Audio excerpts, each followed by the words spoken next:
Mr. Speaker, it is in the road sector that we have registered the greatest infrastructure achievement.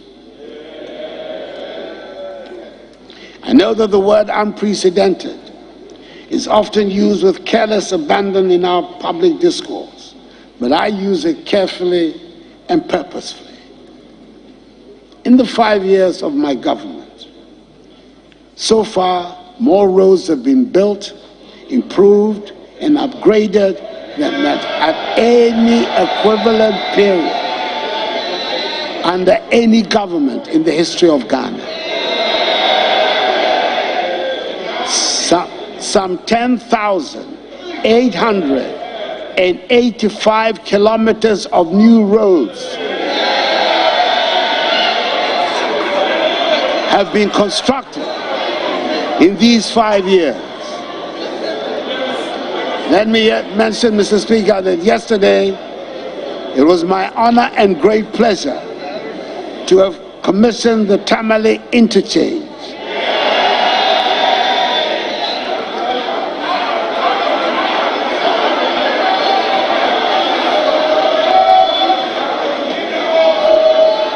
The first such interchange in the northern sector of our country, which the people of Tamale gladly celebrated. I considered it to be a most satisfying birthday present. We intend to continue with the building of roads around the country to accelerate the opening up of our country. I cannot purport to speak about the state of the nation without addressing some critical governance issues that have featured in recent public discussions. Certain elements have attempted to advocate coups d'etats as the answer to the problems of the nation. We came through a long and tortuous journey to arrive at today's consensus on a multi-party democracy. But the last 29 years of our Fourth Republic have shown that this has been the most productive period since our independence.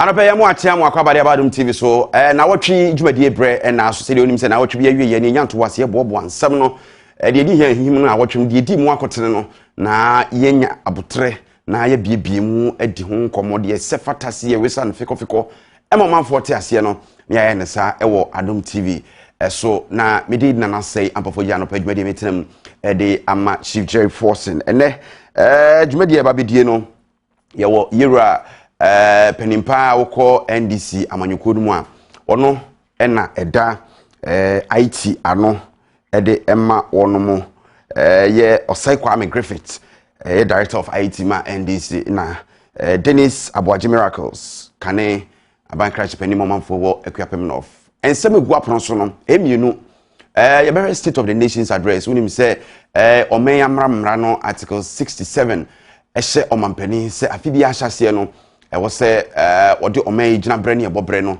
ebeto omanfo enem sifo no e ka omanfo enem sifo na members of parliament so na the representatives of a year omanfo no from the various constituencies 275 constituencies no enunti kwan bi aso no na ewose oba na odi omai tibia no baba tudwa na eno na omampani be ye no ensem odi tudwa no ebi ho no as I speak they are still in contention omanfo ebi debate wo ho as to say eye nokre anase enye nokre even abra ode eye state of nation address no to dwa wie nyina no yiro hiring adruso Edom command band deni eka to the face of the president say he doesn't think that that's the true reflection of said Ghana etie sanse amanfo aho kira wo mu komu nankasa no ompani twabere ekata so a wan hyeda anka eho asem eno da nchen a the passage of the Yi levy controversial Yi levy ekoso na no Tuesday a chese na nipa dodo na no ebi ani watermali interchange ye pa hontoma bi so ani wa Nigeria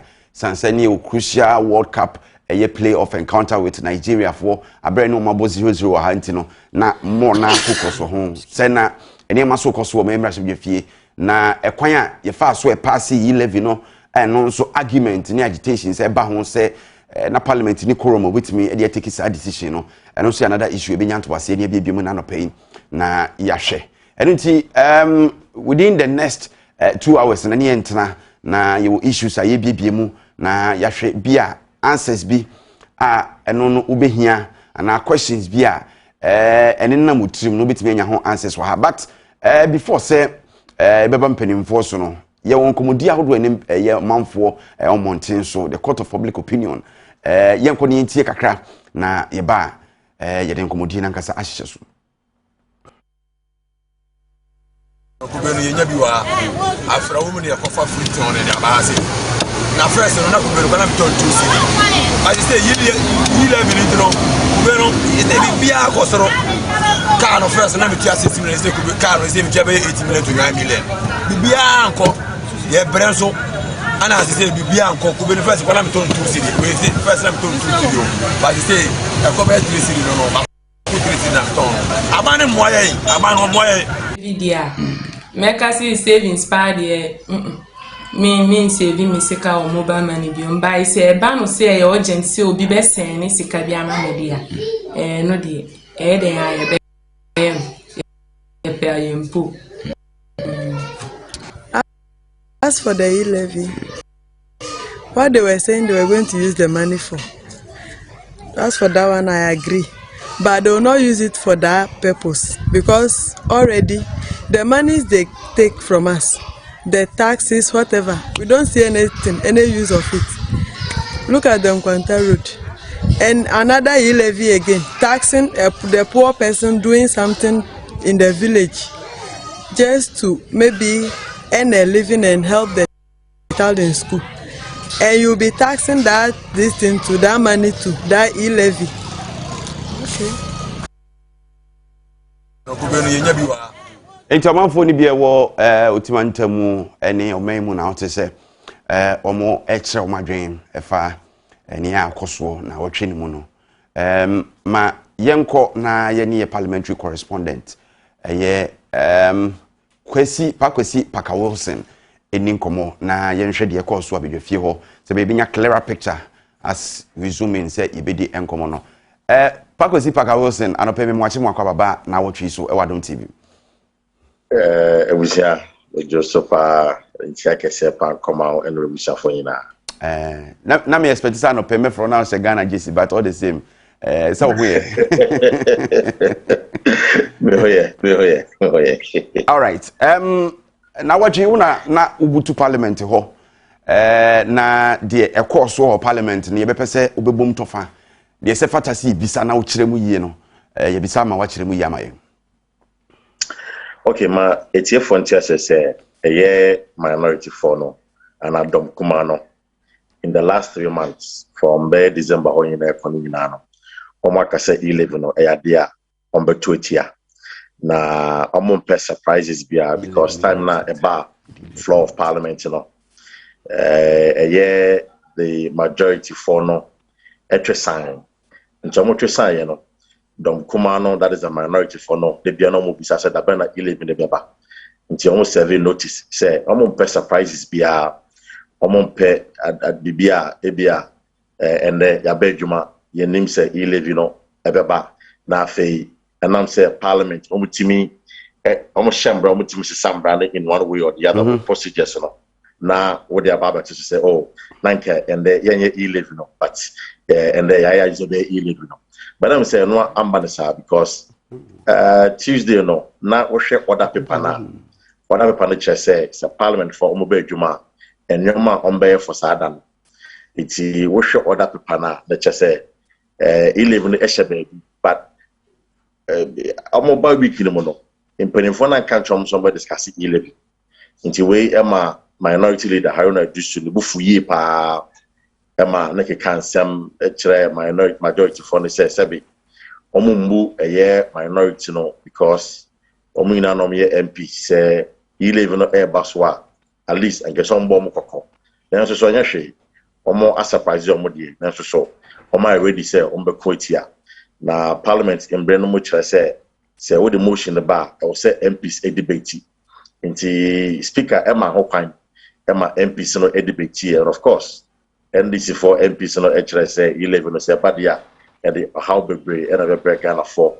sounds so now majority side no so actually say 11 the bar ya dia e be bo o man yi san say yesika sam no akwa atwe kakra ye wo ahoyehia mu no chine 11 no be ma eye o man no yesika sam no etumpon kakra iti debate ni wie ye no ena eye Haruna Dusu ye na dwene say se no me debate bi no ono ne nkofo NDC for no ade a vote no omo nka ho bi iti ne bebi omo du no ade a omo free chamber no amenka say we at the big surprise at the breast speaker name and majority for no because majority for no is so and that say CBA NDC for na kasa no ade a ombe boycott the consideration of the E-levy. It's omu pie no and majority leader share speak and say on fact question no and tuga. It's no bonebe kind of perform say put the question. It's majority leader can say Mr. Speaker, I urge you to put the question. It's and it's for no AP no and a speaker a put question no. Into put question no and our own I for no MPs ni na ka say I if you do say ka say no obi an ka say no but mamen ka say that time no so na NDC MPs no e bi da so chamber nim na omo pie efri eye chamber nim na oba parliament door no ye kitwa bi ntino nipa bebre entimi room at a time so some call one by one ntina kakra eda so e wo chamber nim na we e na e before no say e na me say na NDC for kakra e wo chamber nim ade e friend korum twese ne pa dodo ye hia e ma say ye be G11 na tumo no na NDC for no want no twese na almost do sa de pa dodo no enu tine 11 no ya pass NDC for person mo kire say ye ka say ye nka no say ye wo ho say ye wo ho the record na kire say ye nka nti say ye wo ho say ni ho enu kire say ye nka ntino mo MBP for no munni sa dom na mu hia no to pass the E-levy munni iti ere na kwa hye a wantwi NDC for e de court say court no e hyembra say ye ka say ye take decision e wo parliament ye hia nipa dodo 138 at least because MPs no e 275 no we half year 138 it's not less than half and more than half into more than half no 138 aircore na NPP4 at the time no omo 136 in the chamber 136 because na kojokum any chamber at the time sa assembly see but you share vote and proceedings in no more omo chese kojokum no within the precinct of parliament and until no are present until no say na 137 into we share 137 na send the Supreme Court for a ruling do 138 into way and NDC for no at their court say Supreme Court one say 11 no ya pass and I am pass here because MPP for no money a tom no here say no be ya on be pass 11 no it's baby ye do no na make say one interesting thing happen over parliament a vote and proceedings and essentially a recorded minute of the previous day and no man see the previous day no na poso ni here pa and a vote and proceedings no I recorded now I'm for me sure what to say now NDC MPs be what check any chamber nim now vote and proceedings in the buy no in fact more copy vote and proceedings in the buy let's say NDC MPs on what channel they mark you more absent we vote and proceedings no okay they mark you more absent it's what share omo me present na and omo me ba chamber no me present na and na wa we absent no so no you capture say we absent na sa NDC on what channel me ehun so no mo chamber nem sa ebenada na we quarter vote and proceedings in the buy no say na omo ye absent nti ema NDC penifo ebufu yi pa in fact Muntaka Mubarak can't send me to the clerk of parliament. So Pabana say, me say, Papano, one MPP for no, akoye kanana, sebe, omode sikebia shanen sase, and who say, okay, say, omu diskebia shanen sase, as in say, wajia demudie bi na oye ni maybe. What you can say, Bonica say, he's been compromised. Okay. He's been compromised. Okay. In the case of compromise, or just say, yeah, Bibia. Emma, oh, no, yeah, no, maybe a cobia. Wago name, and as was a sound, sir. Exactly. All right. It's, you know, these were the words of Muntaka Mubarak said. The clerk of parliament, you know, has been compromised, and that he is partisan. Where am I yourself? Or chamberlain. Now, clerks for the Nimsan Commody and Commonia myself. I'm independent, I'm neutral, or chamberlain. But Sadano, because say, your market NDC MPs are absent in it. No more fees a bopayo, send a beya a month on the bone say, Sa, what channel NDC MPs on what channel, Aqua GBB if every point in Mamba. It's a Koyan say, Sadia, young corrective proceedings. Now, almost say, Sa Nipa 8, Omudin Abaseno, Omi present. And the speaker, Eshe Clarks, and I say, on one speaker, we should be a speaker in Tina. One a year, Cletus avocat, and a shame in the moon. It is a fun speaker. What chairman, no one should be a crowd. And I'm so washing in the moon, Obon Cletus avocat. Not Cletus, your man absent. In the speaker name, we can say, one who Cletus were. Cletus contributed to the debate. And in fact, wrong is on because we're absent. Into one because I apologize, say, at the Massa, NDC MPs on what channel, and also a clerks and said, almost say, no, also Omoyan, Pepper, and the system has been established. Says 8 NDC MPs or no more chamber. And then you say, Omo, a one team. But I mean, say a year, the deputy majority leader, Alexander Fairmark, one also one final easy cry, one chairman Muntaka. And also Chinese said, Muntaka can and fuck him and Yambra. A mistake in Abba, the mistake in Abba. I didn't know because Sabi, Ubiaman BB, and Oye BB Chia, a year NDC4. Now, more person of the votes and proceedings in the edible quarter. You bet me correct in a mum. Nam dia court. Then so, yet they him say, Nay was signed a part to do now, or say, take a decision. Nay was signed a pan, and not and I became the other year. Science and women just a force on the e-levy. It's a shame. Say a year energy for no court be free seminal na fe almost some mechano their tuga. Now mameka so a very confident say and nam say court nanka say didn't can the issue of a year Justice Abdullahi a seminal on the quorum no a Supreme Court no and so a big bois in their favor on the rule say NPP for no year no yambra it's yambra and 11 yambongo. These are some of the things that NDC for almost anymore. But MPP for are very confident. Say, they had the numbers. Now when the party don't know somebody take a decision, and they have faith in the judiciary. Say, yeah, NDC for the almost some the call when you ma Ombobegu. It's a year why train now America's parliament. Yamia Tuesday or Ombako recess. 11 was the main agenda. I say, I have to be 11 now. Yet why it's MPs say Yamiadama Benadebe, Joada Benadebe, or more Bakahum now for some time, and Sana almost saying Abba. Into waiting, there may be a course of a war a year in Bashebajum within the weekend. Paka, my now say, I'm saying in Seminole, would you be ashim, Eddie, Amayantino, Yadubesia, Vivian Nina Hubiasi, Besaton Safra, Beton Safro, Pacosi, Paka Wilson.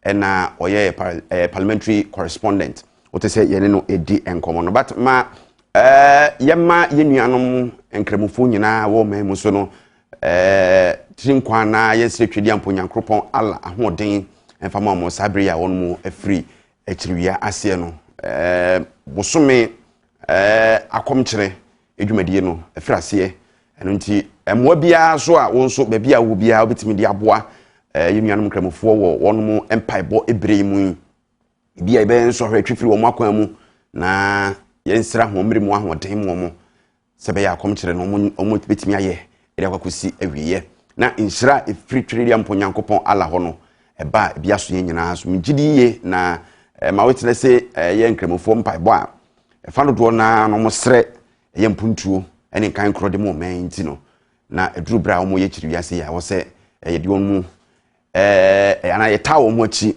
na omo etimi eyo sa eya se kwa me mesa mo achi amakwa babiem na wapom te sen ya me adawro ma me ho ye pa ya twede ampo Nyankopon ase NDC so far arrangement ko say fa mo branch elections ne elections e wo mo animu no oh ye gusu den say ye call back to the field for them say last week ya ne ba for Ashanti region e ko ye enwuma bi nyina no ye say yesiesie ye boa ye ho ye be ye elections ni ade no but no know say ye prepare fie e make sure say be antawantawa bia wo no siesie na kama nti saa siesie no amu na yeguso nti say akaka krabi kete ni awie ni nyina okay na je say ya the elections no ahyehyɛ so okay na je say me tiri o kana se na mo mpese mo be go ahead with the elections abra bia issues bi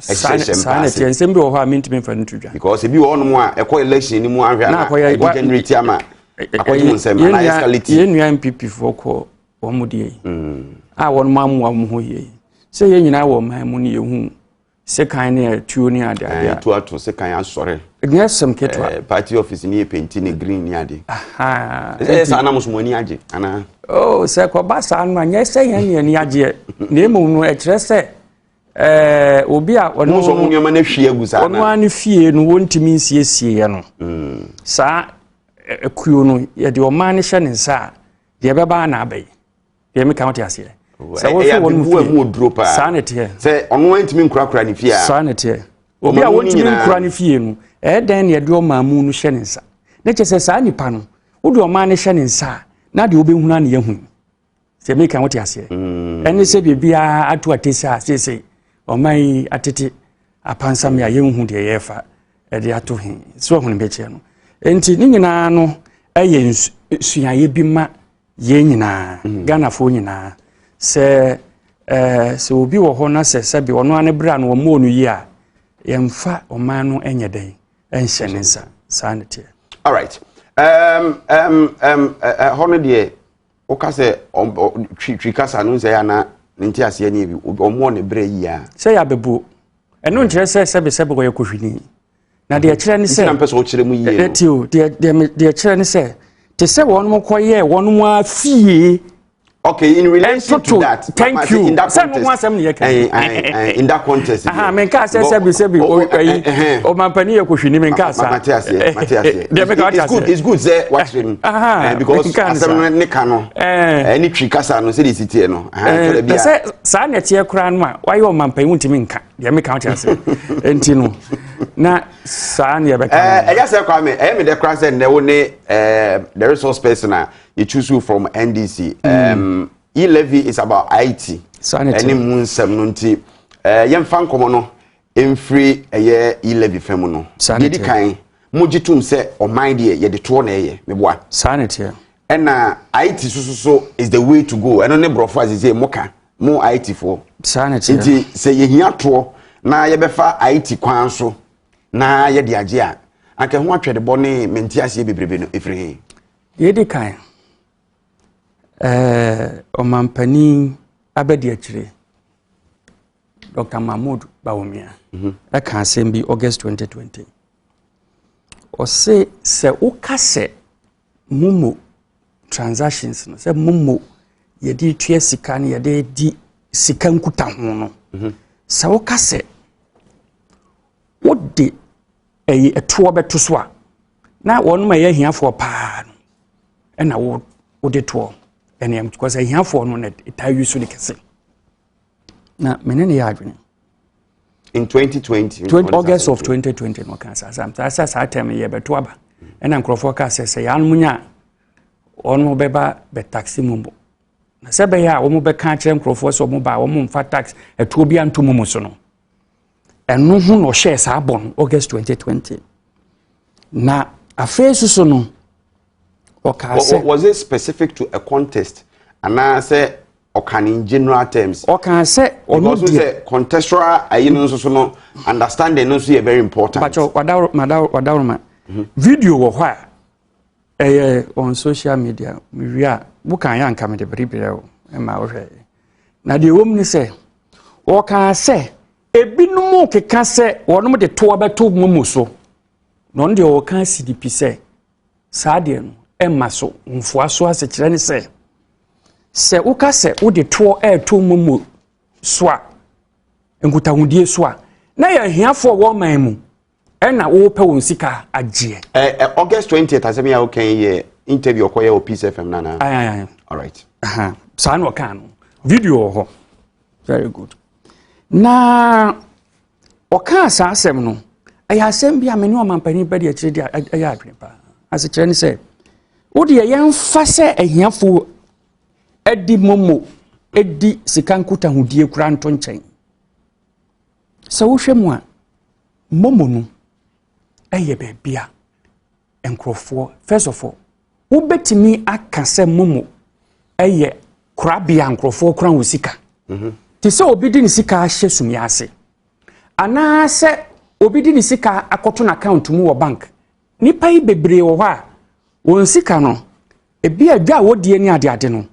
eye momo so and won't keep because so here nya fe no be faka akọ bank akọ di lie so akọ yiskan enti ho na no na se wo de betua kakra no de ade tua sanete enti no te se broni enunti broni frɛ momo no wallet electronic wallet HSS wallet HSS ayi opese shobutumu a odi usika shemu sanete so no me chen na opese musika de eden ya ka se wo yi opese musika de akomo bia na de wo yi sika free opese mi e kwaje usika e wo so ya jo tax wo so na che se eno no e ya de bia e ha adwene kakra dia toso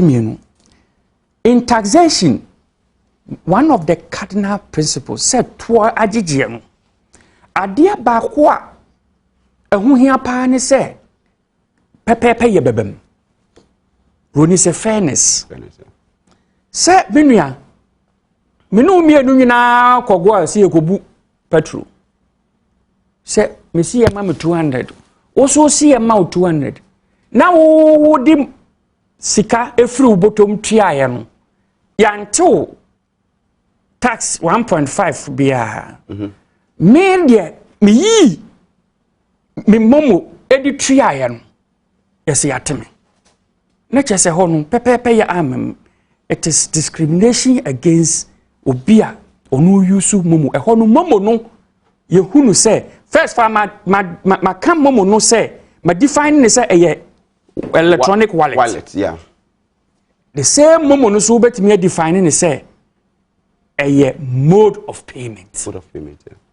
Mode of payment so obi di sika obi di check obi say okay me dey minister check me dey me momo fa no mama me na me ntua ma osisi a so no akofa momo say fa no mama me ntua ma osisi a no on dey also obeje no so hoso no na hadwene unia ade ba kokura eno kura na dey sese ne na chese atu ntensen kura eni say Saufa Ghana ya tax regime is ya. Obi to ade 19.5% tax enedaso. Edaso dada. 12.5 VAT.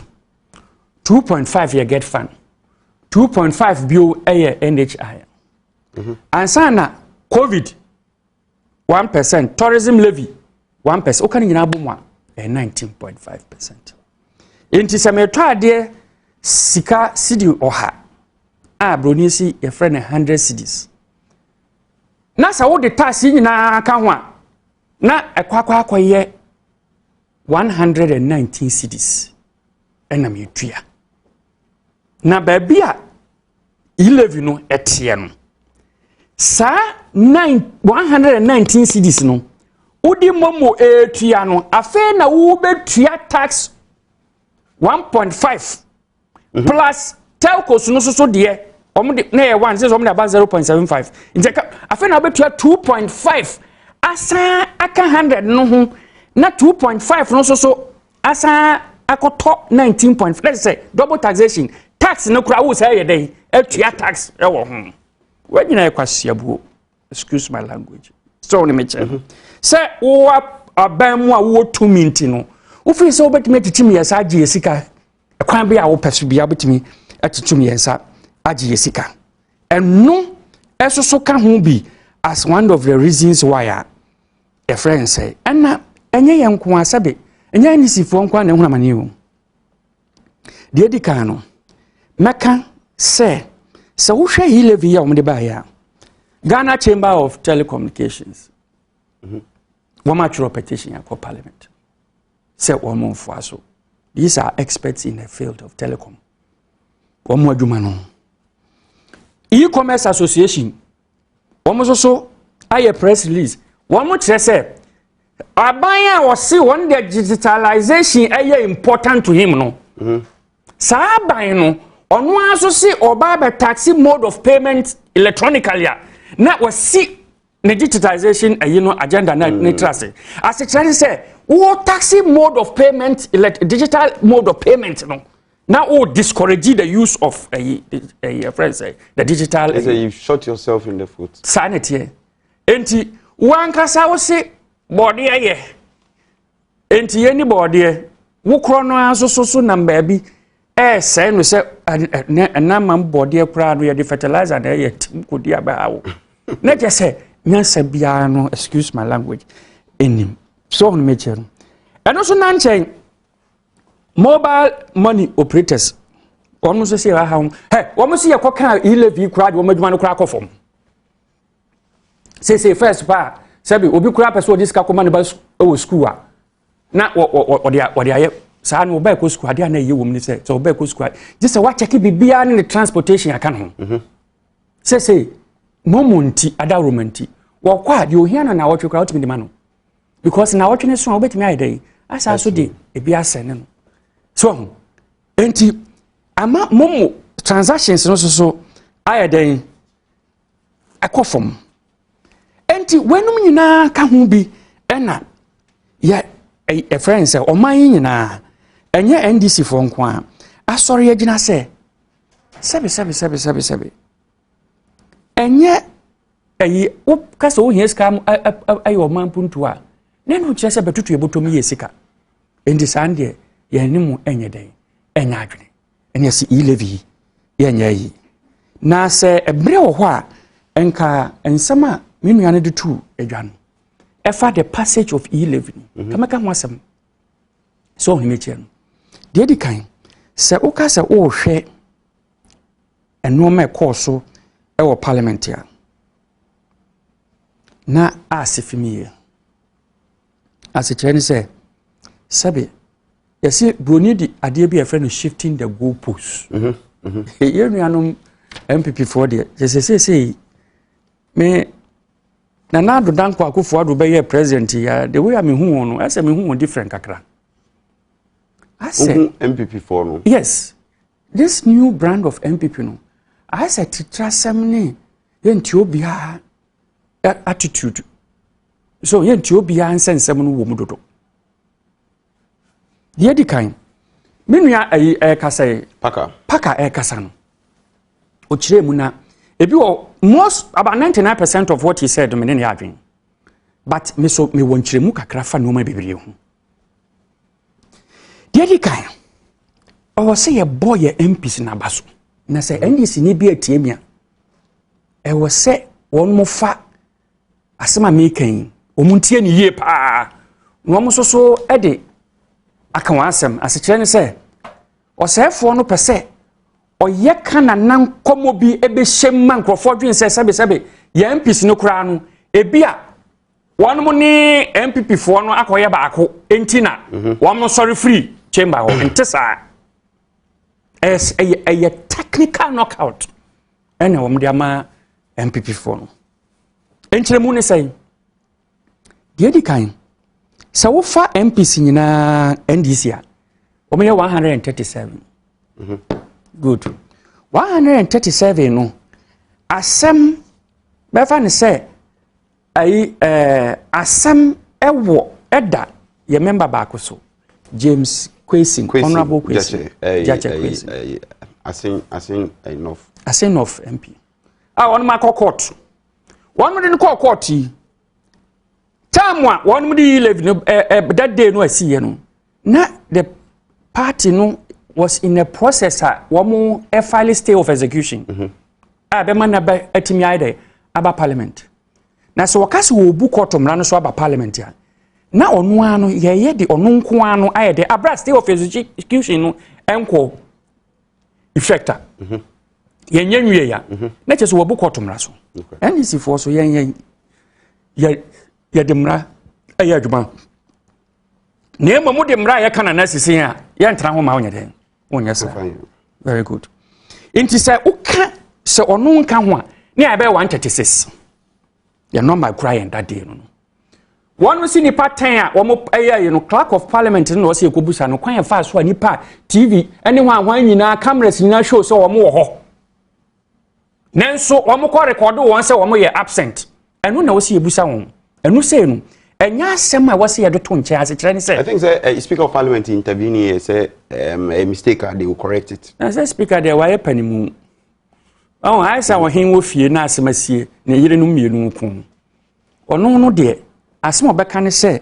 asema eho na ade asomdwe beba enti no ye bebo na ba so se o take his position nenso so no sebe ya en boninsi na ntoa so nsi enti no e na asotwen wo ho de me ka oti ase ase kire ne se such an important a year betimi divide your mind ukotena ho na se wo de wadwuma kodi agoro se ya na o se o man no ye de chew da bi ye ntimi fa nche o man nye they make country I say IGP akoda friends state of the nation as police ni constable and akoda on duty ade na kede be no people have not thought about that what the uniform code of justice for the police no what is the recommended punishment for people who sleep on duty they make country say the clerk of parliament has to be punished for such a mistake and kebet me eja to o man mu they make out say to dey me amfa no nchen yen no church say ma church ma be say that day near 136 MPP for there the independent kan ho na so obia o ha o benya 138 adwa safuni ho ana MP ba ko so ontiapo nyankopon your chieftaincy minister minister for chieftaincy nyankopon sa na yare bompa ye manu se nyankopon ensa say na or ambulance mo say den ho na say wo ambulance ma you are not in the chamber and according to a reporter no a speaker stated emphatically say he was within parliament so pe omo ankasa rules ni ade no che say ho ani ese asema wakan me mfanto adakam na me refer wo sa asema wakan ya mfanto adakam because there's a Supreme Court ruling and no che bibi foforo okay they make out say ya mfanto adakam so very good me refer enti MPP for na che say wo makoka 136 sa 136 yi o dia tum say 136 to the extent say ebia na papa no wo ho a papa no e de so say papa no wo ho no o chamber 137 okay and ono standby o enti wo mo de ne ba standby say bus ye beto aba okay na nkoma ye den ahwili ne de naba because ono ba so yare da hokra na o ma ne saso say ma vote a wa vote o MP krojin na akoye 137 against 136 enti senka MP for na hunu sa nyansa no and wo mo course so me to aba no a enka legitimately ka pass e-levy say passing is illegitimate. And family very good. Now, what is the background of this? The other kind, as I see, Daniel see na de bank. November 26, 2021. Parliament itna say won ba approve budget grow ya. a yi levy woni and a finance minister ebe sre say wo perse process no ya hoto chese yenyina me ntoaso na ope time any minority eye dom kuma no wo parliament no adi nkita ho ansana won matoaso and a speaker say okay sa request na wa make no kra no ye fan to vote ye do to vote no na parliament aboagu say won betoaso won mpene e ma ne yi nti they voted against the request say mo twentwen so ansan sanity won kan sa pe na ai minority busa for bibi say vote should be taken using by division in protest of the finance ministers asking to leave. No, say at that point, no, finance minister new free chamber ho no on to aso. Wam so mo ntiase eno ho bufo nti wam sorry koy. Wam sorry koy no. Ena speaker suspend the sitting kakra. Eno san baaye. Enti now NDC MPs are now over minority no me 137. And a speaker put two question for approval of parliament budget no. And a vote to say against the motion. In nature say parliament budget no. Am rejected. Wama reject budget no. Nipa 137 no. And wama reject budget no.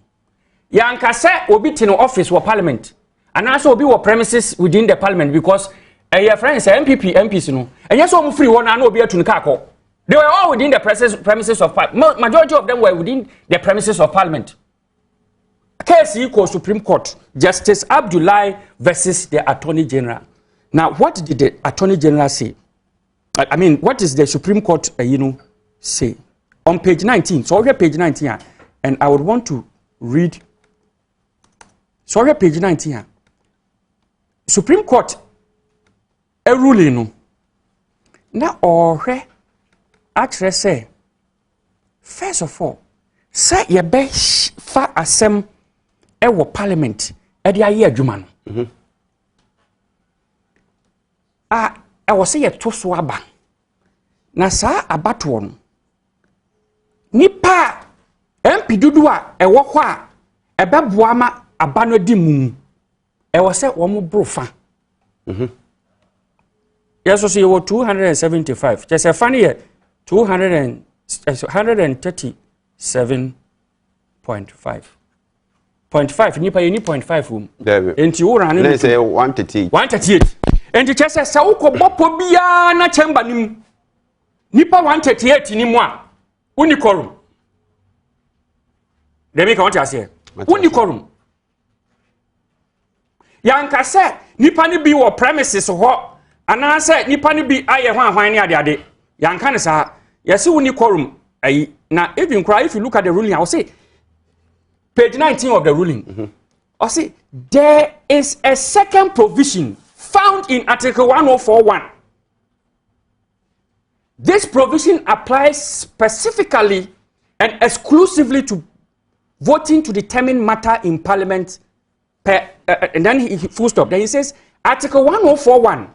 provides as follows: except otherwise provided in this constitution, matters in parliament shall be determined by the votes of majority of members present. And voting, emphasis, bold, with at least half of all members present. Yeah, at least in Pononia, it should be half. Yes, at least half. Not just say yenche nipa mufa. Not just say nipa 138. Ewo ho na omoto aba sa nipa 138 se omo ni ho a omo beto aba no a we Supreme Court ruling enu na ye fa so that was just last month, yeah. 9th of March last 9th of March ya na ruling no bae so enti NDC for ye te wa ye kon da ho se ya reject budget no Supreme Court say that we reject any year because munipa na o no mu nuru 138 and the other people boycott here enti say na tie dia we reject any year just the budget stands unrejected. Good. nti ekoba asa no na akoye se yen so samre no yen so ye sorry ya ye minority leader onmunyam for Haruna Idrisu e kan say the caucus, the entire caucus as NDC minority in parliament, we are unable to proceed. We are unable to proceed with further proceedings in this matter. And therefore, can 3 times in his speech, so on the channel. Intino, we are leaving. Inti ede na mu nipa 136 de oyare edam pami manfa na meka ho eye den na mutimi tenase mu amode court judgment e ba he ni ede na mutenase se na de ese de o kana se a at that moment na o ka se we are unable to proceed no se na nipa ni bi o mu pie nipa ni bi o hompo a it doesn't count. It doesn't count, and I'll tell you because there's a precedence. Because that's the reference that the majority are making. Say at the time Speaker put 2 questions. Some members of parliament from the minority side are still in the chamber. Meba, Mami Checho. 2009, STX motion. Minority leader or say chairman Sabonsu Kroya and the way majority Korea issue. No. Thank you. What indicates say minority members were walking out. In fact, Frederick Opariansa. Who was the minority chief whip? Omuja and Wachemba ho. Say no enrezi issue with quorum. Opaja nesa say okasa pe and Alfred Agbesi majority chief whip. Eka say he even has no locus. Otinisi timuno. He has Oman prekra mananka say he has no locus in the sense say the majority leader say the entire caucus are abstaining. They see them say that is the implication. But let's grant it. It is not the case. But once I only contemporary reference now I'm an idea. Adikan. So see, in this case, contemporary MPP form. Sanity. In contemporary party. Anyway, I don't intend to degenerate these things into let me redraw that statement. Okay. Good. Minia. One of Conda who say, yeah, read the idea and they for parliament. They for a fair no more working out near the First of all, the process had several there were about 4 or 5 questions that were put. By the time the first question was put to Nukrampona, which a friend saying the second question were about 5 members that were in the chamber. They were working out too.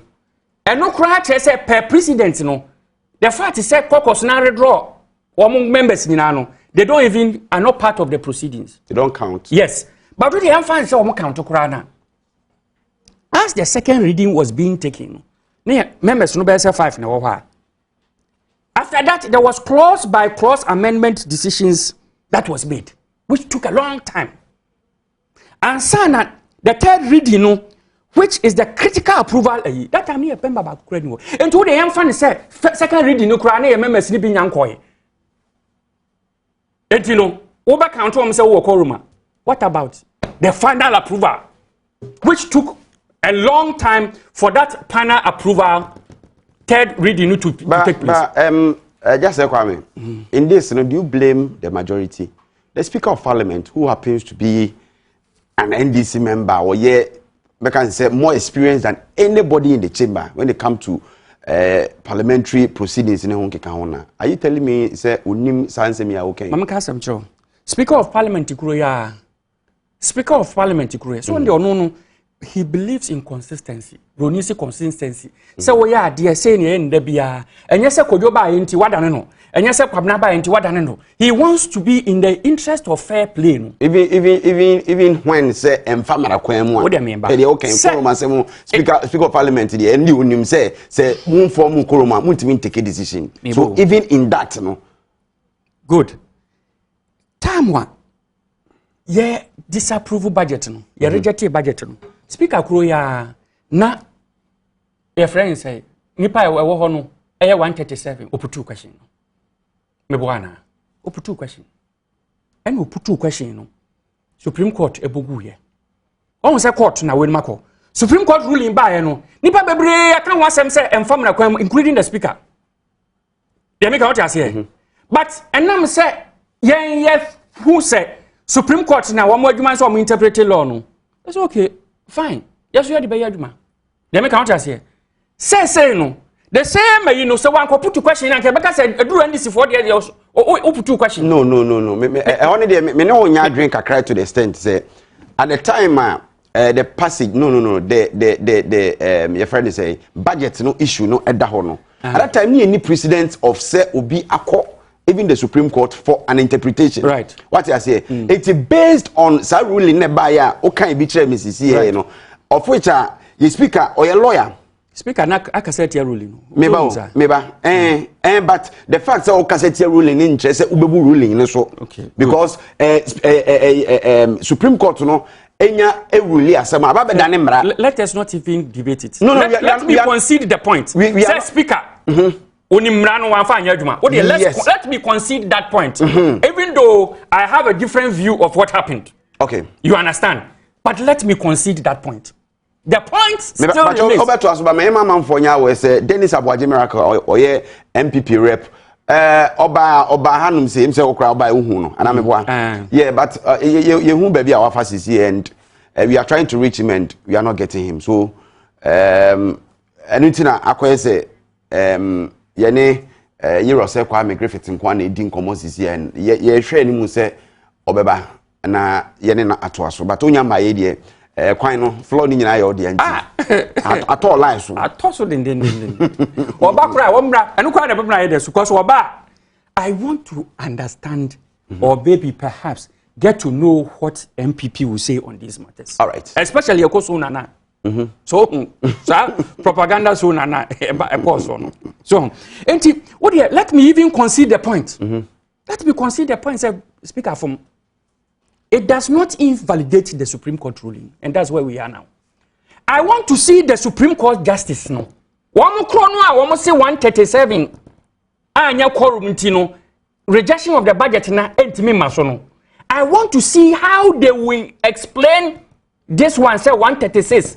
Akwa approve e-levy. I'm on mampani so den such as here. We are waiting for that explanation as Ghanaians. Enipa biso abisa said now can figure see NDC on the day number 136 because you are gachi kwesi no ni sanity and MPP paid the okay can figures are now no say adwasa fompo ni wa fans so 137 and on the day no say motrans kra na anko pass 11 right per numbers na ewo ho no menua me ba Enti what prevented the minority? Question amount for Bisano. From say, I don't know some person be party, no matter nasi. Oma to ban 137 etia, Ghana for you say all the 137 members of the minority have voted against. It clearly just say omumpe. Na kenono solve sa issue we nyina. Na me bo, mamuso asem. Pacho meeting. So on say football offside wom. Offside wom. Penalty free kick. Free kick. One nyina wom. And you cry the VAR no so as abanti. Sorry, we are political cry anya ni akwadama. The edikan no.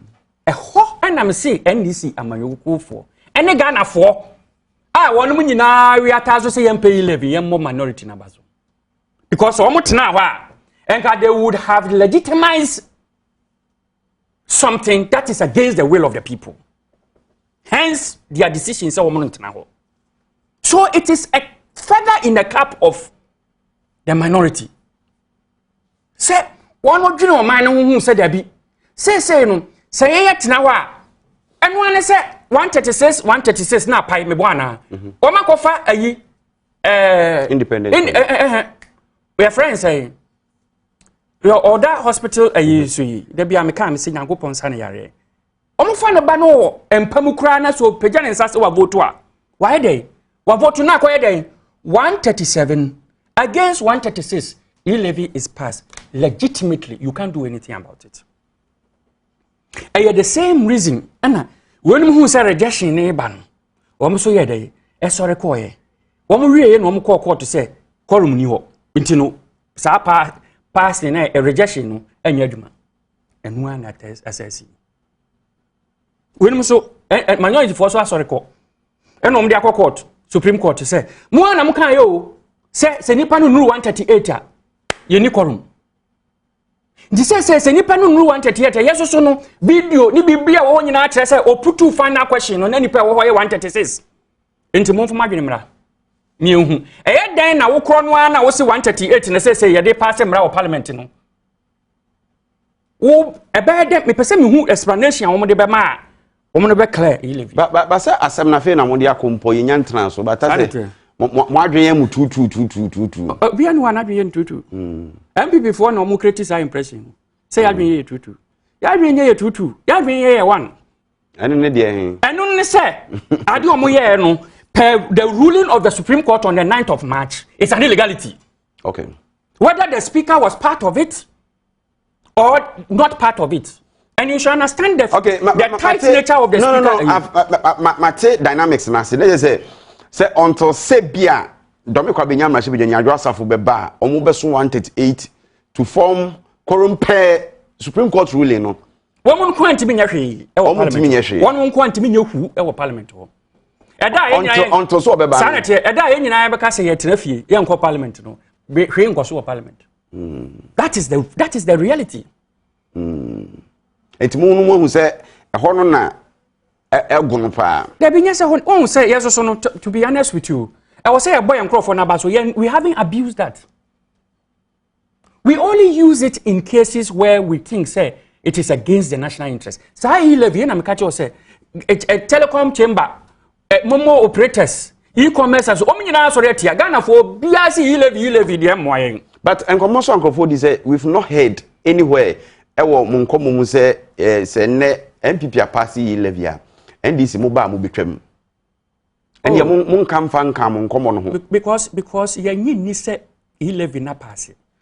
You see, you are making a mistake. You are jumping the gun. I'm not jumping, but if you give the people the feeling, say, oh, okay, say ni can, but still like chin on so be ya. Say nyame eboa ma ya ba. Say munyamba so, mo akeka ne ma bibira mo ba mo be ye. Ana na me say chin. Ye oni pa bi wa mo kra mo kire say e de amoba mo do mo betum because of mo ne ma bi o ma ye. Obi ani wo betima ka so odi obi abetum. Ti o. Wo ka so be process no emra kwan so a. Ebe ye adwuma. But because yeah more technical but microphone mi sa no mo kan say won say emra de yo so ye di adwuma krom ha ye fa emra nya adwuma ye nyina mo ye so bia ye say o di tuo ne titrasem te say ya no ye ya so ho e tuo ne titrasem de be ye adwuma e mo ye nyina nti o say ye de emra e na ye de ye adwuma obi a mpese titrasem bia be de e be sie it's in a possible future NDC government say what the all things being equal and as you emphasis say enya sa na be yempu but me can you levy asem wo court no ye ntimi nye prejudicial comment bia but akwakoba say you levy atena a future NDC government and tonight you don't understand what I'm saying 11 and 9 me say Supreme Court for ban say in the unlikely event I don't like to deal with hypothetical situations. Okay. First of all, me I'm the director of technology. I don't make policy decision in the sector of finance. So on and you know it will be wrong. Just like I said, say obi bet na aka say obi ba che kwadwatum. You are not the law to yourself. Won't mean yes. And chintum is different from this one. Me a director, me who the channel, but still, me a the director and listen to me out here too. What I'm saying, I'm the director of technology. I don't make policy decisions on taxation and finance. I don't do that. I don't make policy decisions on taxation. But more conviction as a party say, enye papa ninti yen ye nyakwanya na ibi ye firi ho. See the American. You see, you are trying to get me to say, oh, ye betwa e-levy mu. So on mechen. And I make us say me I am two studio hey. I don't have the power to say that. Because first of all, e-levy we don't even believe so pass it. So on mechen. And number 2, we are not in 2025 Omampayin John Dramani Mahama he be sworn in as for the second time as the president of the third time actually as the president of the republic. Let me count as very good. And you know, let us not go into the hypothetical situation here. So, let me count as so something within my realm say NDC for we any other idea. I can suggest even that is subject to approval. No, I am not saying say NDC ba omuntwamu. I'm saying that perhaps the question may not be very appropriate directed at me sitting here. Let me count as I'll be fair to you on that. Thank you. Metraso. Matthias. Nemo said na initially maybe say as the director of IT technology person and digitization one me say is the way to go. Yes. Na o man be fa ho anya bibi kakra e dia boa se be sika. Fu say is that bad? It's not bad say a tria. Say you tria to e wo mam no. E your mamba pa bia sedi. Say e wo say o tria to. Enti no e to no enye bad. Na emum no Ghana ha your tax regime ha e kire ade a yetua ho tax. Any ade a yenye den yentua ho tax. Dey me count as very good. And I make kasa no me dey kan ka kire o se wo hwe mobile money na akoye obi wallet baby a okora ni sika.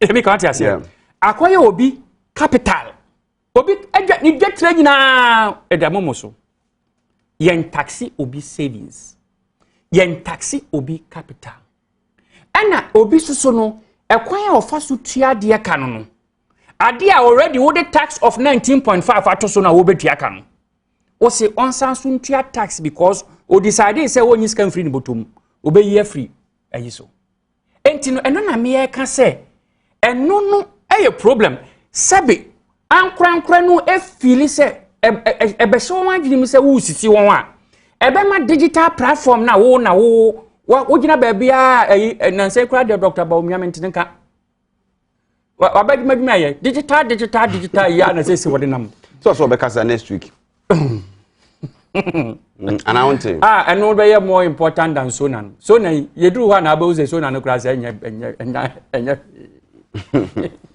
all right ora osei Kwame Griffith director of ITMA NDC now to say ye no edi enkomo no na sisi Dennis Miracles Abuaja me ate say accident kitu abc enti na amano edile enti he will join us kwambia so before say show no ebe end enti mo nhyɛ ne nso sa mai afi yenko state of the nation's address o memra no e so mampani sanity say okasa kire o man no ma yehunu yegina bre sanity and nano o de sie yoyo ebai ebe kasai unya nko so kra wadi kan keka bi kra se hwinim but o mampani ma yehu se de o man no ebe bi efiri ni ba bi a bedru o take ewo state of the nation that do nim so be kono sector by sector or yedi kan mam kasem tro time wa o mampani kan state of the nation we ade chi Twitter na kim promise na trend ntimi kram ka se bia wode nwum foforo ba say o mampani double and quadruple and one promises abo wa be ye o so nan eno na ngrofo ka ho asem minia wona ma church sa tintim san krata no e de ma o pampani ma o begina ho kan ya no fat wo ma de nyina hwambo pa wo fat wo ma agwo mampani na nanim ase e wo kwan bebre so say debate no kran start anambwa David we have started and so public debate has started as a Chinese say me throughout my involvement in politics Fourth Republic yimu State of the Nation address ya on my memory. This is the most dishonest, vague, and empty. Fourth Republic yimu nyina. Menam kachiro. State of the Nation address awati nyina. We hwinim. I didn't know. And a propaganda nko. I didn't hear. Oh, so me cheap me two mira metrisi. I started with your friend say the transport sector, roads sector. roads and transport. Now, Ukfa roads and transporter. Omampani say, na penso. And no ma one my roads no your unprecedented. As a trainer say, ya wa constructing roads. I had 10,875 and I'm Mba. Yeah. I know kind. Who free here kwa China and news 10,000 and something by new 875 from here to China. Inti nanado dan kwa kufuado can't share me no me say. Oba ya kwan awaye no. Edru say who free here kwa China. Ne tintin. Sa na opa kire. Yesi say wo ho na obi ka kire o say ni fie wo de kosua ene de bobola yo de. Enti si ya road e free here kwa China. Enti nka baby ba waga na ha yen road ni enye. Let us even go to Nnawotwi Minister for Roads and Highways on the 18th of February 2022. Aye. Honorable Kwesi Amoakwanta. Mamfa honorable nkano. Minister no. Yebunu. They make out 18th of February 2022. Less than 2 months ago, or presented a document to Parliament. Document is more copy. Document in the title. Let me go to the title of the document, so that we can copy here. So be material and I have for Ministry of Roads and Highways list of completed road projects from 2017 to May of 2021.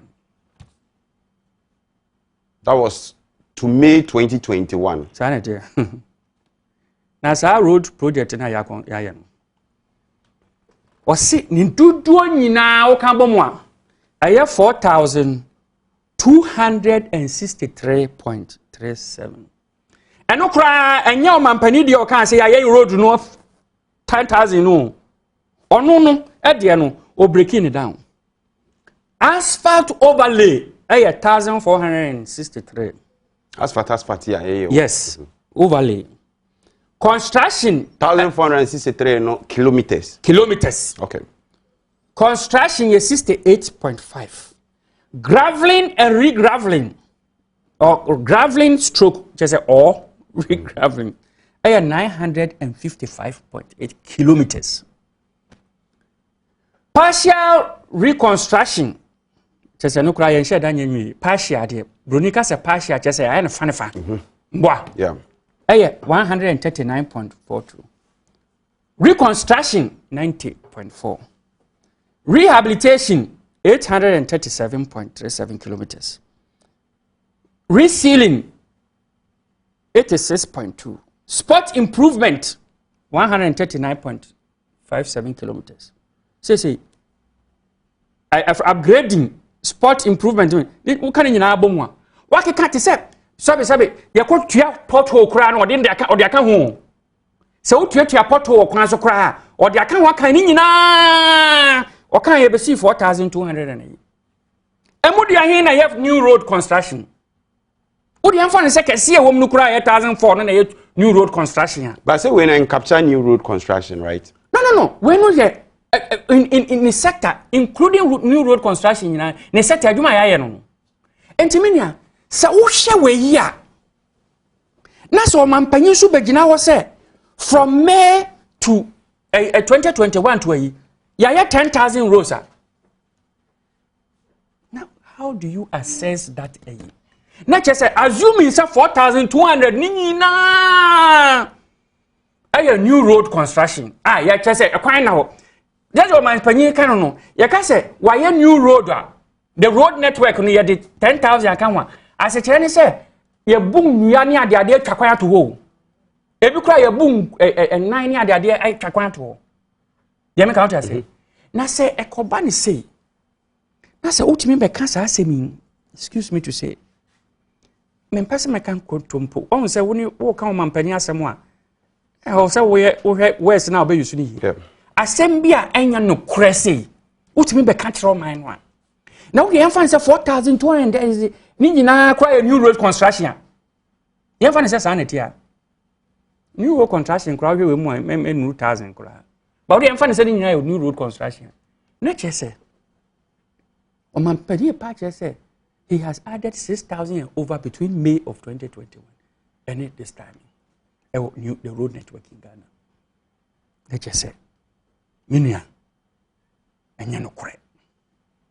And you know correct. Me say you know correct. Say aye road sana say enuru dodo sa. Enuru dodo sa akra na nimpa no a wo de adwuma hye ne nsa no.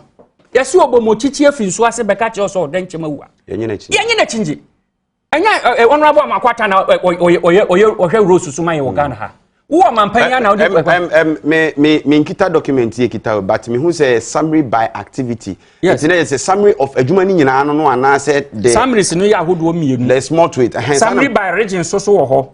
All right. Mebo summary by region. The figure is the same. The same figure. The same figure. Opa met me the document na day. Where summary by region regional summary by agency. Not just a highway for the omoye, Department of Urban Roads for the omoye, Department of Feeder Roads. One my kwanya kase eya hodo mi ensa.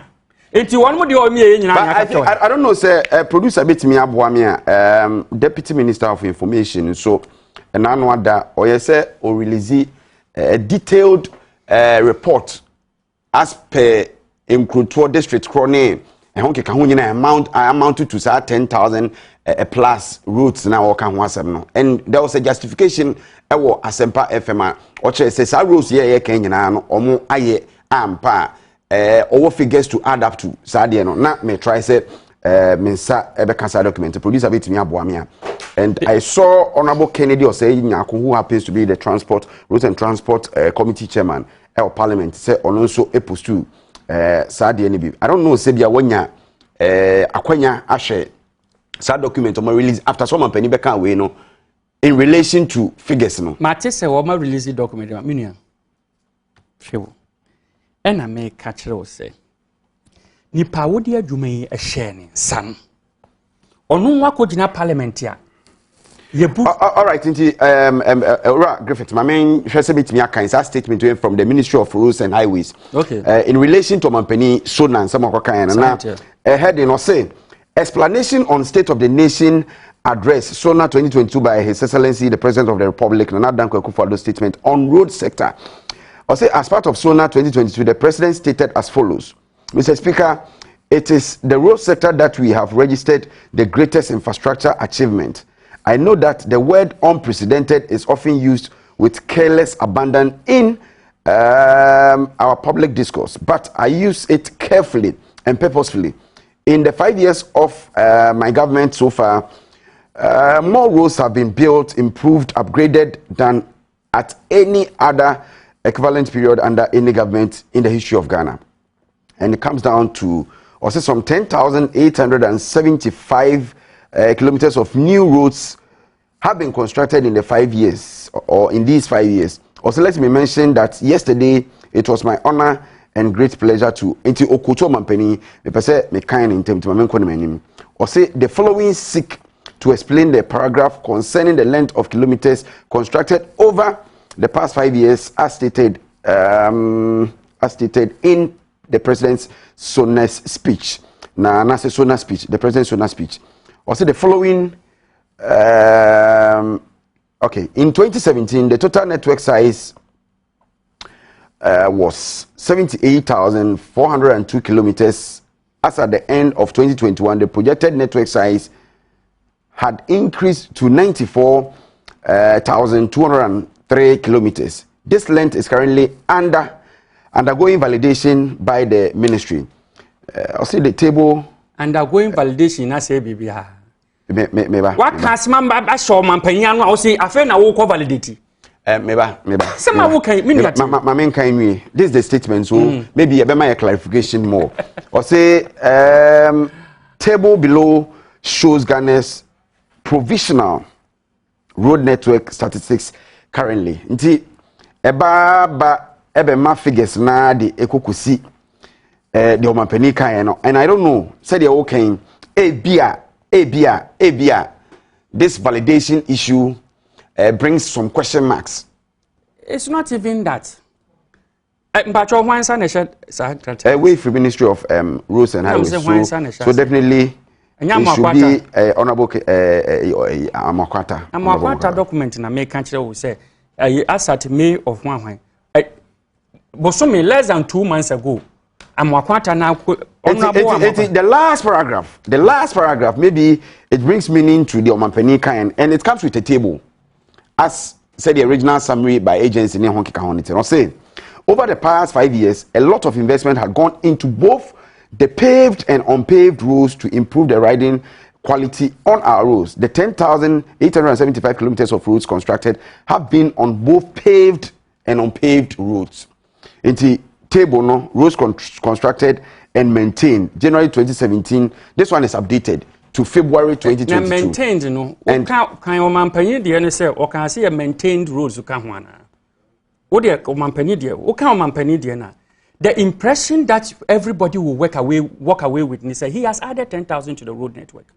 And this is not the first time Nana Addo Dankwa has done that. His Excellency. So this is not the first time. In fact, at one point in time during his campaign, he stated that Kufuor had added about 30,000 a year into the road network. All right. Meanwhile, Kufuor's last sona before he left office, figure no the man said a new term 2,000. All right. To put your discussion in proper perspective, it is in the road sector that we have registered the greatest infrastructure achievement. I know that the word unprecedented is often used with careless abandon in our public discourse, but I use it carefully and purposefully. In the 5 years of my government, so far, more roads have been built, improved, and upgraded than at any equivalent period under any government in the history of Ghana. Some 10,885 kilometers of new roads have been constructed in these 5 years. Let me mention, Mr. Speaker, that yesterday it was my honor and great pleasure to have commissioned the Tamale interchange.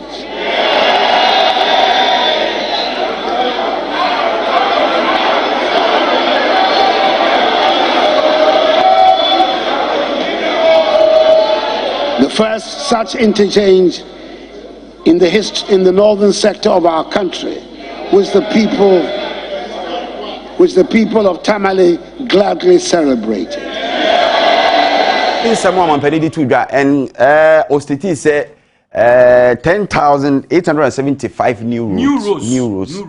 All right, Dennis about the miracles abeka na say unya kwashia kakra bi ni ade but for love for country ntino na say o man no ne mo amohwe ye ntino o mia na ni ababedu Dennis boko there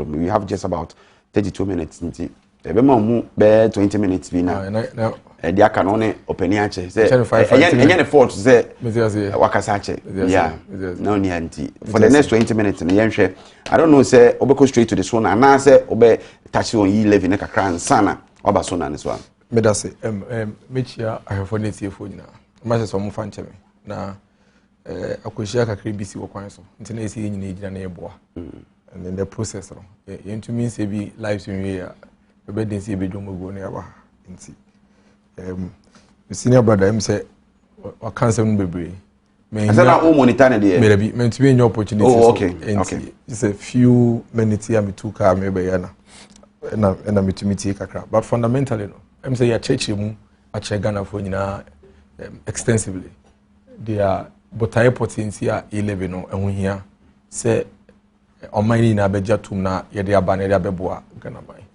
ebiem yakọ yabo pro all over the country regions ni mu ene Ghana for dinkita ho beyond that no crana ministry the year no abamu penny for district chief executives and members of parliament and so I engage constituents district level at the constituency level. And anonymous said in common. And I think say and chechum be briaba and a feedback be brain so if your man from haba. Until we had the final act now, bill now has been passed into law. No, you'd realize there were some reviews and amendments from the very initial one now the core parliament, especially when it comes to the rate. And now originally 1.75%, but based on the review, extensive consultations, discussion, town hall meetings, finance ministry and now buying say on be reviewing from 1.75 to 1.5%. And now almost so the telecom companies in Sweden come almost review almost service charge now almost especially MTN service charge almost reduce the kakra so that the bema or man for home and I say I want to kakra fundamentally no Ghana edum pempens will be a see a twice on a boy bra na itu mitichi o man no but on man bi anso ye diska na ye o man no so no the kese e de chesi kado do obehia na da chichi o man no Ghana ye do nyina nam CCS over 30 million a little over 30 million people in it o man no enti emre bia no ye sike bi ehia bia no se enye sika botri e betum de hwe nipa 30 million okọ man bia wi ase afa na nyina timemufo no na yi ntoboa I said no contribution, no chop, NCNC, near Kabum, near the Hay in Ayaho. And see, or maybe 1 million. So 1 million is a million, only 1 million.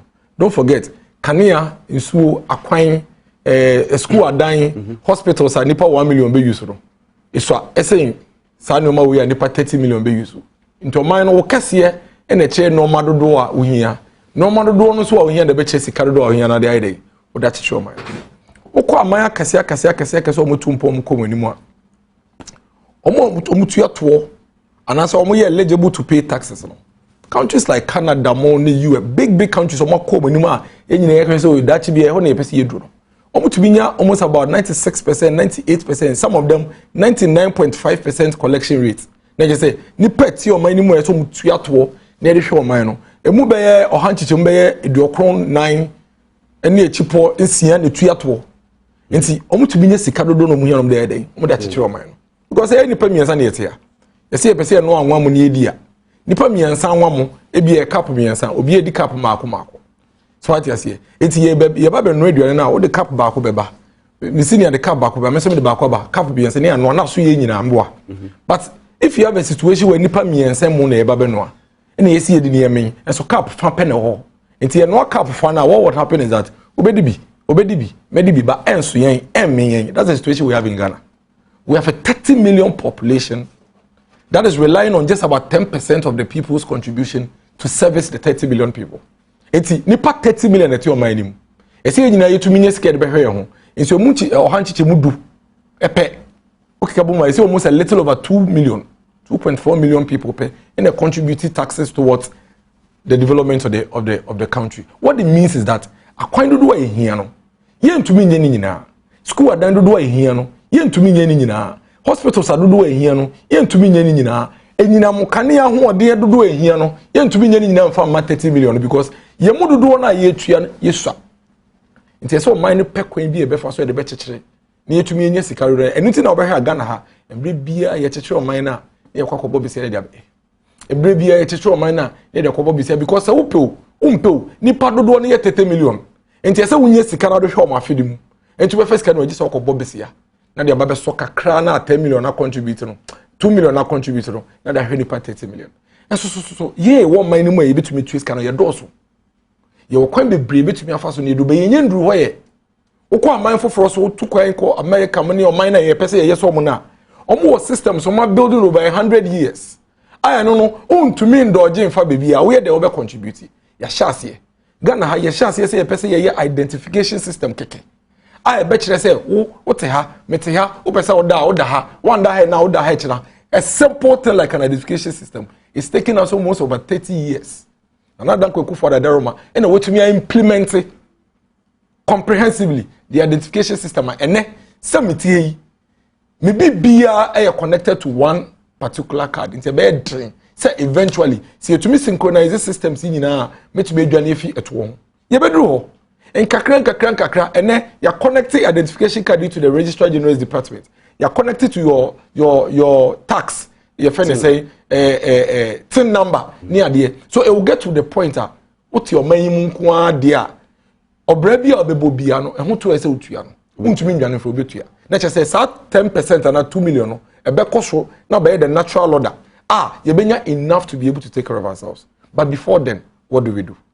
The decision here woman sisi and say anse na e bedu ho no no ma mienu either say e beto aso abo besia na and I say e be start share e be share se apekwa e be fa so a e be reduce bosia ne bo no na ya pe efie sika ye da chechire e friend is all mine no eno ena di e-levy aba the MPP aban na nadoro nko ekufu ada aban eke nyina ne se ne be ya ye be reduce bosia ne bo and I say be kofe mba chotie me wait ni you ye be te bosia dodo a ye bo no so no e se ye pe kwan ye be fa so a ye benya eto ni bi e wo man mu one of them and say eneme no kase almost about 60 to 70% of ye abrabo ne ye no ma ye ewo digital platforms. In fact, the number of mobile money transactions, those are saying traditional bank transactions, by almost about 4 or 5 folds.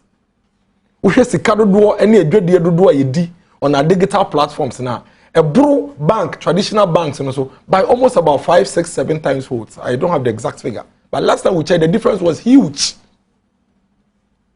And see, the kwanye bit to me first one say, yempe kwanye bi. Na sa dwumedie na ekoso WhatsApp platforms so no.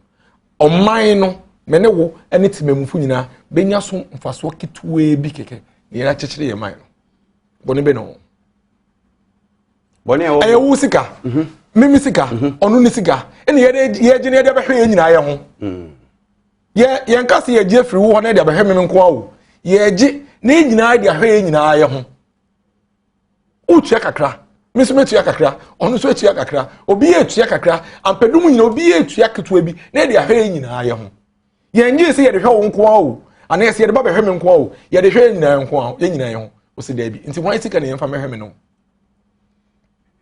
ye nyina so ye gitum wo man we mu se sika ye gi sisi ano enso me ne wo pe ne ye tuya wo me ne wo a ye betumi akase bosomi so a ye kwaji aketua ye ti income tax no ene dia businessman te say Mr. Tumu am running businesses are omutua taxes no ye kwa na etua na Messi ni na ndra obeye plus ne ma me na metua no 2000 Ghana cedis no ogis kana no de koto de baba mani so no sese so didi dwa wontua kapre ono so carpenter ni na 100 Ghana cedis na metua ma na me for de man o mobile money no so no ne to wo he so sa carpenter ni okoyusu kanea obe yusu akwan obe yusu hospitals obe yusu school dan ne to wo he ye betumi akwa do pempensu bia ye nam sa akwan no so enche bia capital no so kra na card ono so bia ono so formalizing the business ono so tuya ho to ba yen nduru ho ye enna me no mienu carpenter di be ne yakofa na ye bisa ne say ne business registration certificate wo yansa ya ka che ne say be sipo man. So we need to find an immediate measure to ensure say we'll be able to be a contributing kakra. The only way in Ghana today are within the immediate short term, any medium term, Ghana need be able to be a contributor to the tax kitty, any of the digital platforms and Oko Instagram, you did be a crowd or say Mamobi market. Oko Facebook JDA a dozen, I say Malamata market. And so Malamata for Mankwan at tickets. Mamobi Mankwan at tickets. Trotro divers on kwa na ete tickets. Nti yempe kwa mbiso na Instagram foi, na Facebook foi, obi an contribute kakra towards the development of the state. Ene ekofa e-levy bae. E-levy no so no, yencheche mu ye NDC foi put spin edem trolling kontompo ne niam bebre. Emra no ya pass wi. Oka emra no ya very very specific as to what the e-levy is going to be used for. One key thing aban any parliament apsheshe bra parliament in bra no maheshe no omo kan say e-levy sika no dodo na be kwa kwan yim the construction of our roads, because you see road infrastructure development it is the backbone to the development of every nation. Now see am to kwan call South Africa ko di dwumedie bi. I was shocked when I entered the slums. The friend of slums now Ghana ghetto no Ghana ye slum and to South Africa slum ka slum Muslim poto up omo kwa nyina first class roads. I'm telling you, I was shocked. Akwan no a first class roads. And you know why? Because when you go to South Africa, on a tax regime, no on tax rates, need to do it taxes no. A does so pay bam bam bam bam bam boom boom boom. The okay no but said Abraham Lincoln defined democracy. He said government of the people, for the people and by the people. Nipa na mo ya de am mo kire se ebre mu odene ade di ahokire ba beto mo so yen ya ho so ne ya ade enti na ka aban no ntime nwe hu sa ahokire na ewo mu no ano eden dodo and said the okay say taxes nipa kakra bi na etu ani o eni ma bebre ho ma to avat no na ya de gugu so eno de yen kan ka to no ho ana VAT ene sa to no akeka ni bi ene de ya kwan na ya boso eno bi ene de sisi school dan na ne mba nkolati mu no SAS VAT na okeke ni bi sa communication service stars na bi ina dey health insurance no sa to na wo hosisi ya na ye ka ho asem no enu bi ina ye dey health fene say education then the free senior high school education na man be SAS ka ni bi ya na e bi da loan student loan trust fund mo ye dey ma universities loans no sa to no di dwuma na da na mo ensoye nti ne kobo besia no meboa sa to na ensoye nke ba kobo besia sa to ni nyina wo ho bat ensoye nti ne kokobo besia no enti ye nyina agi tum se sika nde ye wo bi o ye agi bi ye agi to ni bi bato na ye agi sambre ya me no kase no entumi mo de padodo na ho akon ama esane se nipa ne doso esen sika na ye den ye agi no nti ma ye kokobo besia enti still ano ese ye pekwan bi ye befa so ye be raise more na de to bi ahwe timemufo enti me no ye adwen ba sato na ye agi sisi ya no eno so wona adwuma ye den eye all right 11 no so adwuma ye ba be na mabbo so akere no we should be very clear to the viewers ni en church mu na ye memma NDC for kwan no mun spend no mun tumfuturo nkata Ghana foni yes 11 no ye woni ma be na na enuma e ba be ye de kan e road construction e very specific e wo mrani mo e wo mrani enti no osura no pa na say efi November December 2022 kono obe pie wo fie no hu say ye de quota gu kwan so onu say 11 ne ye adwuma se wen hu quota no wo kwan no a ko bisa aban say na 11 na wo giye no akwan do say na wo de aye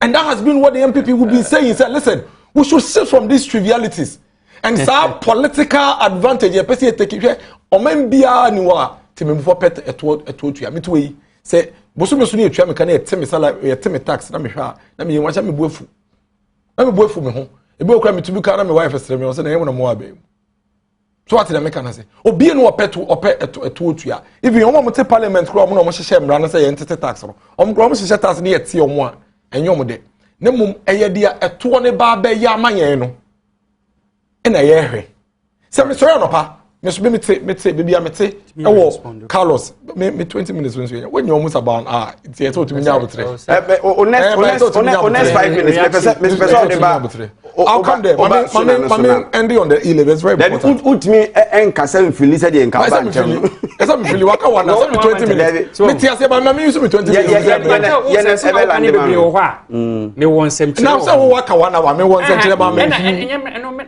o de ba o de mami fa me sire mani mi o dia me 20 minutes be bia no de on fa ho ebiem uba de bia me te mantem wo Tama West important wo bi me so ra petututu yegu me street asphalt me call the other street yegu uko remu Bachona Total ko Sakumono area ho beach na no mpoano Nungwa friend say junction more area ho the level of road construction going on there uko me krom Equiapem North constituency uko the level of road constructions at Ekoso Obosuma say Okwapeman school Ekropon town road any ade eya hoka ba yenwie because me krom ankasa from Manfi Junction ekolate ekwan no yenye ye farmer contractor ye mesumi yin kwan no late fo osu omobre Obosuma se for de ekoso Ekropon for de ekoso tutu for de ekoso tinkon for de ekoso enti late fo so yin bi ede ne be late for de nam ehie sika no dodo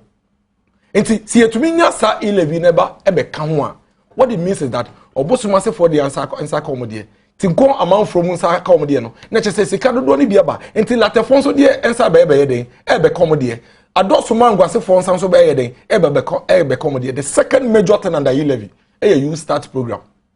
One of the biggest challenges we face in this country today the level of unemployment. Mebu ni Ghana for money ejumaye. Ya experimenting yamba bebre.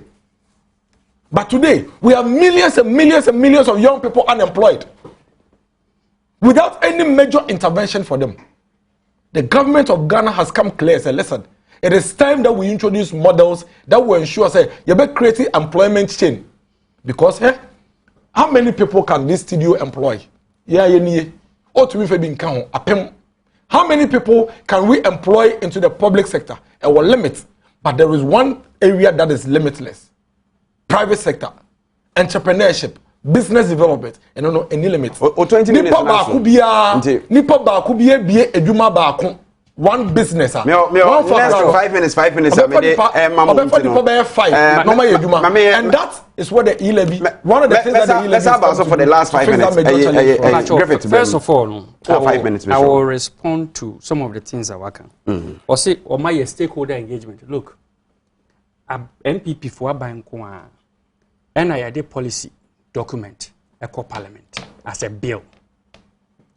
A war parliament, you know, or my hitty roadblock on a fair no stakeholder engagement. That is not the procedure. You go and take a you from the masses first, their views before you even draft the bill and send it to parliament. So 1.5 year makas or matter so based on stakeholder engagement. That decision was even taken before the stakeholder engagement started. It is not true. Stakeholder engagement. Which one is not true? You say until so 1.5 and I say yeah, until so 1.5, but that was put on the table before the stakeholder. So you've left the substance of the matter. What's the I'm surprised because it's not true. I don't understand. It's not as a consequence of the stakeholder. But there is a reduction to 1.5%. Oh yeah, 5 minutes.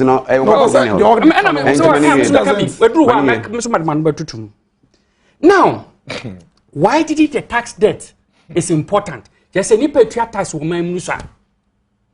But as my year can say, ya wadia ye taxi, and ya wadia yen taxi.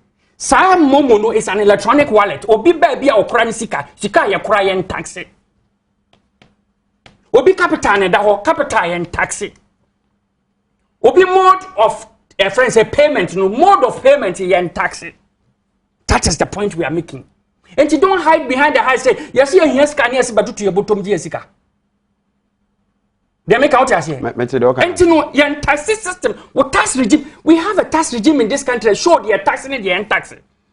And you fine. You hear when you know, must say, and one person it is because we have been downgraded. Our credit ratings is in the toilet now. Say, I'm no say, so Copabusia Ghana, Ninja Farm. Because baby, you buy a economy, I must say, I say, no, Mudina so de Copabusia, my debam. And let's say, Boko Pabusia, Obian Film. Most of them are so COVID, Mudia.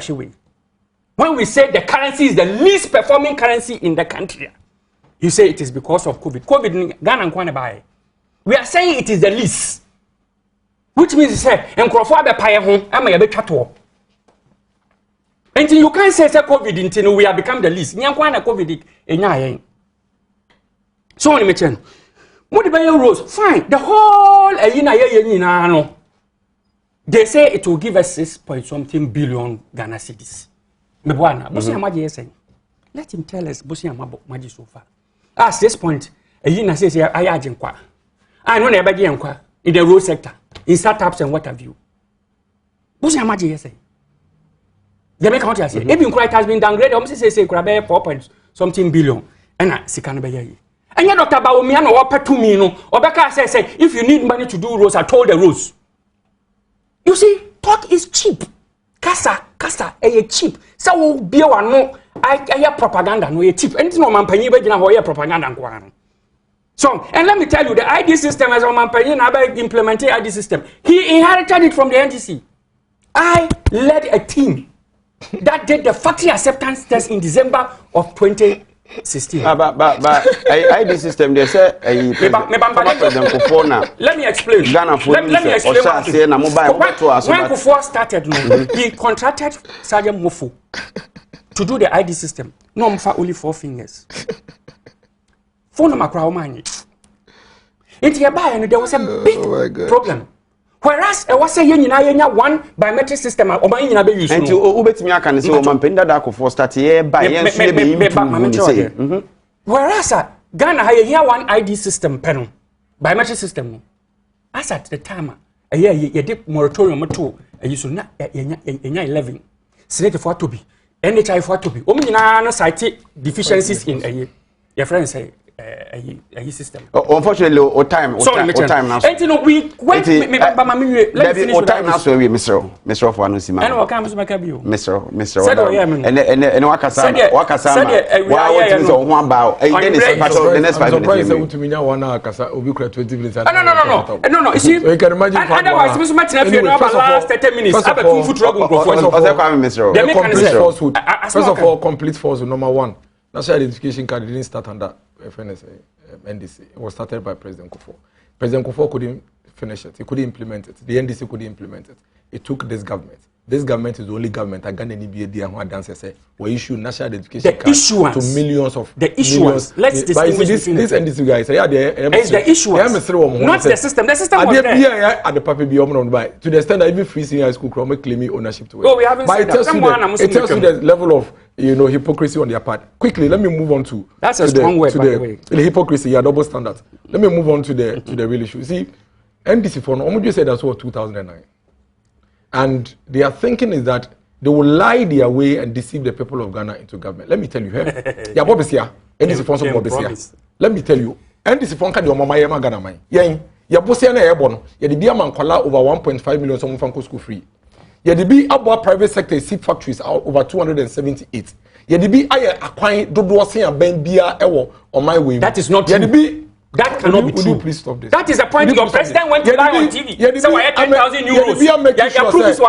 You are making sure say Ghana and you makania ebejina so. You be Ghana former teacher training college and nursing training college. Here former enka entenefi.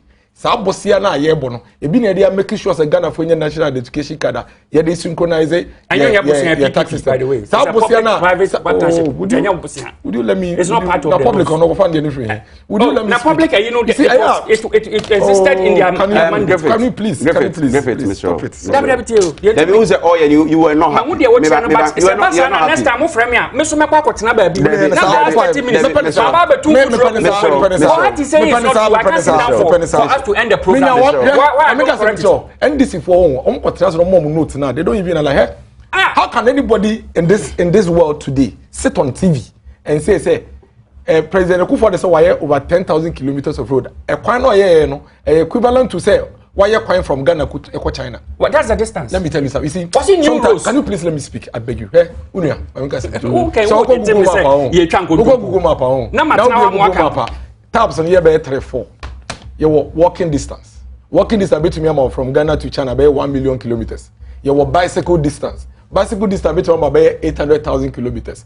You vehicle distance. Vehicle distance between me by 30,000 kilometers. And your airline distance. It is supposed to be 30 so. Now confer airline distance from Ghana to China. Now they compare road construction. All right. Your time now as so. Mama now as so. Say quite Griffith. Head of IT na NDC and Miracles Dennis Abuaje. And so say Miracles suppose na no ordinary. Is here na producer the director of local government decentralization and rural development at the presidency. Yes. Next time we have that. Next time we put them on 1 hour from 20 minutes. CJ. Nah. Next time next week. Now Chibesa Ababim Adom TV.